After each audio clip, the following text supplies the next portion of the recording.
Everyone, welcome to my weekly edition of Show Me How It's Done. My name is Lauren Urbonis and I'm an independent Stampin' Up! Demonstrator here in Edmonton, Alberta.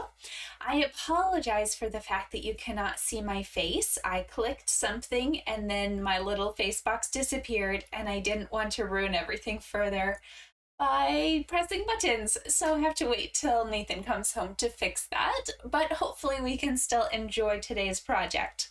So today what we're going to play with is the Winter Owls bundle. This is found in our 2023 to 2024 holiday mini catalog, and you can see there's some great owl images and some really fun dies that coordinate with this suite as well. So some of these will complement your owl silhouettes.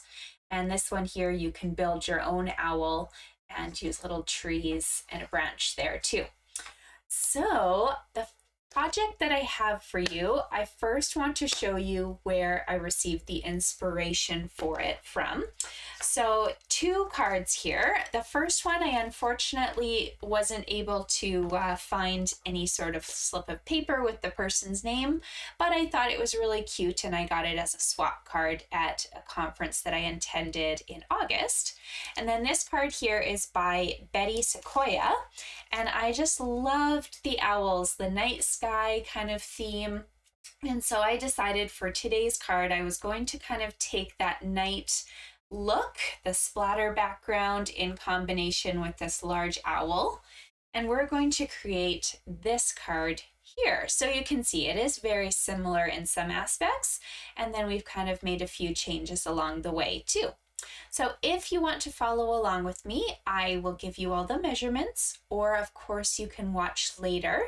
But please do say hi if you're watching live, because I don't often get to chat with you guys live anymore, just between some of my kids' appointments and whatnot. But today we're here, and that's really fun. So I'm going to put this up here so you can see what we're doing.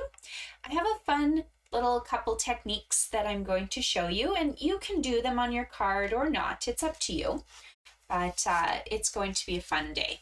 So we have a card base. This is Night of Navy. It will be 5.5 by 8.5, and you're scoring down the middle here at 4 1/4. So that's going to make your folded card. For the inside of our cards, we always like to have something to write on. So I'm going to grab a piece of basic white. This will be 4 inches by 5 1/4. And I'm going to go ahead and put that on the inside of my card right now. So any sort of double-sided tape, seal, glue, flat adhesive, whatever you have will work for this. And you're just going to tuck this into the inside of your card. Now I thought it was really cute to add a little detail to my card today. So there's a fun little tree stamp that I found in the Winter Owl set. And I'm going to just stamp that with Night of Navy. It's just kind of a nice winter tree. That's how all our trees are looking right now. We got snow yesterday here in Edmonton and it's pretty settled in. So, oops, that didn't go very well. Oh well, I can always come back and fix that. That's okay. And that's quite all right. Didn't press hard enough. Okay, for the front of my card, here's where we get to have a little bit of fun. But before we do, let's add a piece of gray granite, or smoky slate would also look great.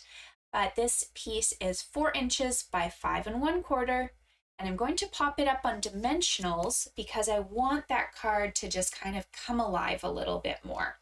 So if I can find dimensionals would be the question. I have a all-day crafting retreat coming up this Saturday, and so I have been busy designing and filming all of those projects for the to-go kits.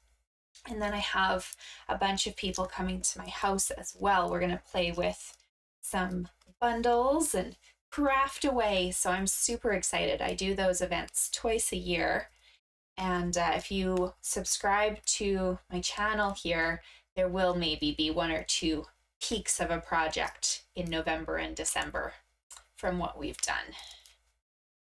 All Right, so this guy just goes right in the middle. You should have a nice blue border all the way around. And then we're going to set this to the side. We don't want it at the moment because we need to work on this blue sky. So this Night of Navy piece is 3 3/4 by 5. And we have a couple different techniques that we need to do to it to kind of make it come alive. So the first is going to involve my blending brushes and the Night of Navy ink pad. So to add kind of this dark, shadowy look around the edge and almost make this white space look like it's moonlit bright, I'm going to take a blending brush and go in circles over top of your ink pad just to pick that ink up. And then you're going to go all the way around the perimeter on your blue piece. Okay, so you don't need to do it perfectly, just kind of go roughly around all the sides. It's subtle, but it's a really nice feature. So there, can you guys see the difference between the center of my card where it's kind of really light and then the outsides where I've added a little bit of that shadowed look? So that's all you wanted to do. It doesn't have to look even or beautiful. We're kind of covering most of it up, and you can be happy with that. Then we're going to grab a Wink of Stella pen. So this guy here. So because I wanted it nice and juicy, you either need a brand new Wink of Stella or one that has lots of juice. I am going to just squeeze so that some of the liquid starts coming out into this chamber and onto the tip of my marker. You're always going to do that over a scrap because if it makes a mess, better for it to land here. So I've got a bunch of liquid now on the tip of my marker. I'm going to hold it over the paper and tap, tap, tap. You see how pretty that is? It's so shiny. So if you want lots of big dots, pick lots of ink up.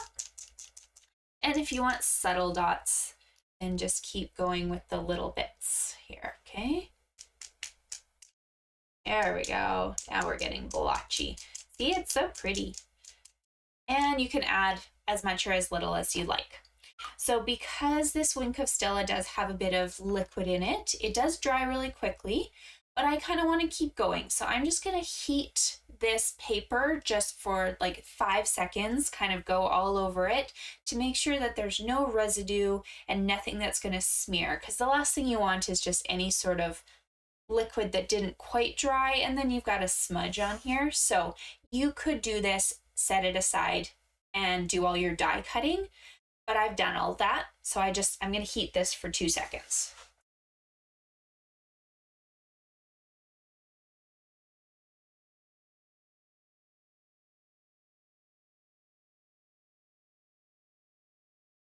There. Okay, so you weren't going to see any changes of color. It's not like we're heat embossing where it goes from a powdery look to a shiny look.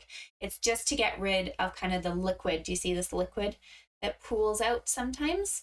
So we're just getting rid of that liquid. And then we're going to keep our scrap paper here for another minute because we have one more blending job to do. So I have cut out that cute little tree trunk. And I've cut this from our pecan pie. Now I'm going to take a blending brush though, and I'm going to add a little bit of early espresso to it to give a nice wood green look. Okay, so I've got my little blending brush again. I always start off the paper and just brush really quickly and really gently over your project. And you'll get kind of a two-toned color look. Very simple, easy to do, and all we needed was those blending brushes again. All right, now I'm ready to assemble. You'll probably have to sit here and do a little bit of cutting. So I'm going to take that one away because you have, of course, your owl and the tree and everything still to cut out. But I'm going to assemble this and then you can go from there. Just click pause and come back when you're ready. Okay? So starting with my little tree.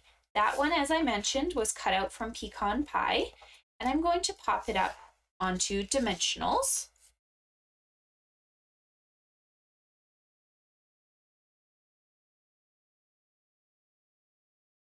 Quite a few to keep this nice and supported. And we're going to add that to our blue base.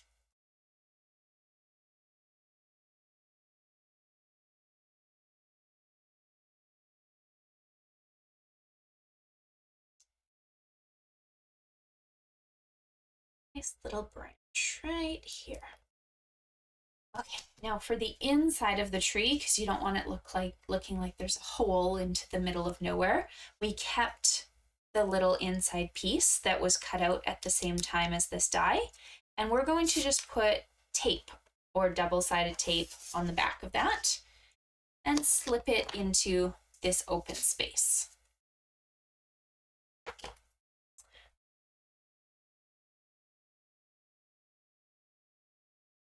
Oh, perfect. We do have a couple people watching. Hello. Okay, there you go.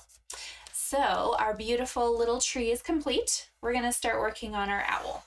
So when you cut the owl out, I used basic white for the owl body, and some of these little pieces might not have popped out. So you can just take scissors or take your pick tool and kind of just press those out.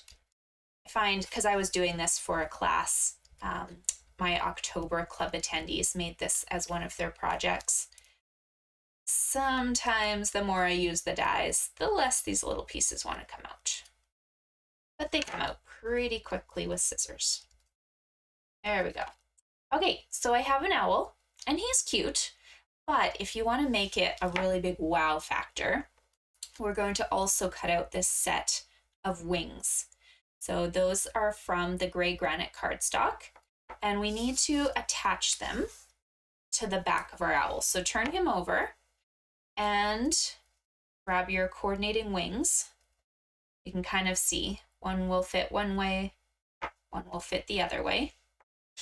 And there's not really much you can do to attach this.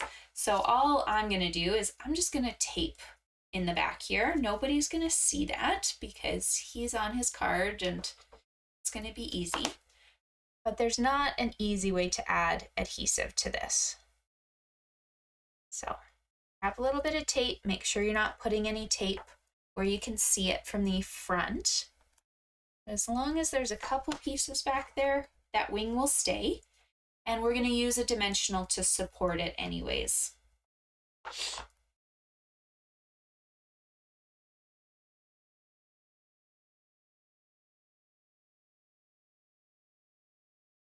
One and two. Okay, so before you add dimensionals all over the owl, just bring it back to the front here and let's line it up. So are we noticing here that the wing on the bottom rests on your tree? That means you don't want a set of dimensionals under this wing because otherwise it'll be lopsided. It will be on a different level than your owl and your tree trunk here. So under this top wing, under his body, even under the feathers on the bottom here, you can put dimensionals. But this wing, we're actually just going to use that bit of tape that we have already attached, and we'll take that off and kind of attach him to the tree. But you don't want a lopsided owl.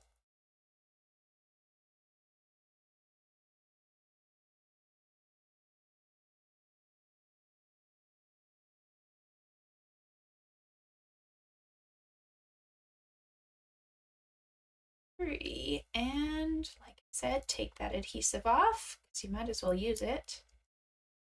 And you can add him to the project.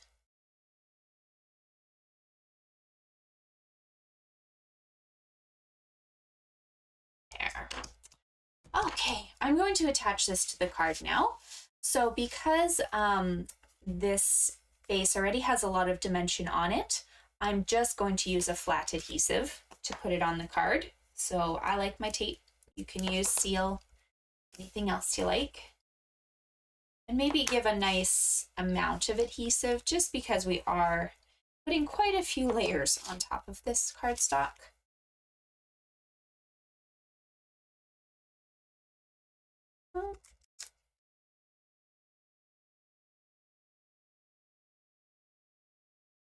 Okay, then we have one last thing that we want to do, and that's to add a moon to our sky. So you can quite easily grab a piece of basic white cardstock and some gray granite or smoky sky ink, stamp away, and there's a little die that will cut out the moon.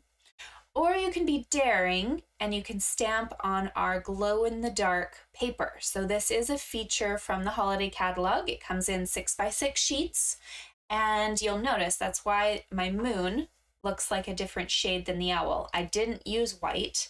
I used that glow-in-the-dark paper. You will notice that it does kind of want to smudge a tiny bit, so just don't use a really juicy ink pad on it. But you can stamp a moon with your smoky slate or gray granite on this, and then when you put this card in the dark, it will actually glow a bit. So I don't think you guys can see that much, but if I was pitch black, you'd be able to see that moon glowing really, really nicely. So this guy I've cut out just with the little moon die. I stamped it with gray granite, and I'm going to pop it up with dimensionals. Thought it was just a fun little addition to the project and a fun way to use the glow-in-the-dark paper. And that can go just up in the sky, and you're done. So I did this one in October because I needed something that was kind of spooky for Halloween, but if you don't need Halloween cards, you could just as easily make this a winter wonderland card, or lots of people were saying like, oh, Harry Potter, and kind of using this owl for that theme. So I'll bring these two out as well, just so you can take a screenshot with all three ideas. Here, maybe this way. Take a screenshot with all three of those ideas. And if you're in Vegas and you're watching this magically and this was your card, I would love to know who you were because it was adorable, and I'd love to give you credit too. So thank you to everybody who I do swap with and get ideas, and thank you to you guys for watching. So make sure to like and subscribe to my channel so you get notified every time I post a video, but I am posting or live every Tuesday at noon. So I look forward to seeing you guys soon. Bye!